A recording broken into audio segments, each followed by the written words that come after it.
Tom's Top 5. Hi everybody, Tom Ball from Sun Racing here, back with my latest Top 5. Yes, it is at Goodwood this weekend, as we've got plenty of exciting races, headed of course by the Celebration Mile, which features a very strong field this year, including Regal Reality, who bolted up at Salisbury last time out, but I'm going elsewhere, as I like Century Dream for the Crisford duo. This horse won really nicely in the Diamond Stakes earlier in the season before finding France a little bit too hot to handle in Group 1 company, but he has disappointed 3 times across the English Channel, and I think he doesn't really particularly enjoy the trips to France. So hopefully Century Dream back in England at a course he should like in conditions we know he will like.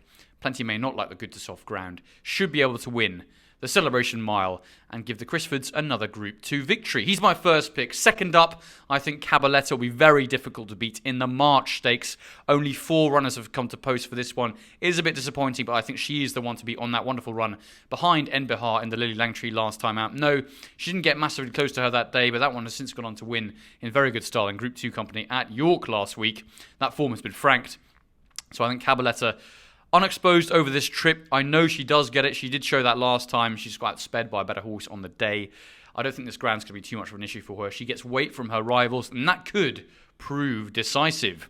Earlier on in the Prestige Stakes, I like Pomella for Rafe Beckett. This filly was very impressive on her debut recently. Absolutely bolted up. She was backed off the boards as though victory was out of the question that afternoon. I do think she's got plenty more to come. A lot of her rivals are exposed. She remains fully unexposed, and I do think she can take this on the way to better things. And we know how good Rafe Beckett is with his fillies, so hopefully she is the one to beat over there. Now, across to Windsor, we've got a couple of good races there, including a Group 3, the Winter Hill, which can see Fox Chairman bounce back to winning ways.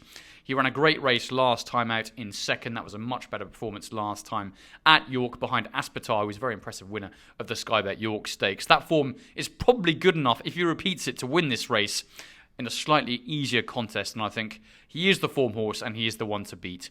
Later on the card, also at Windsor, is the August Stakes, where I think Desert Encounter is the one to beat for David Sincock and Jamie Spencer. He ran really well at Goodwood last time out in a race that he has won before, and we also know he loves Windsor as he's won the Winter Hill Stakes here in the past. This is a much easier contest than he is used to.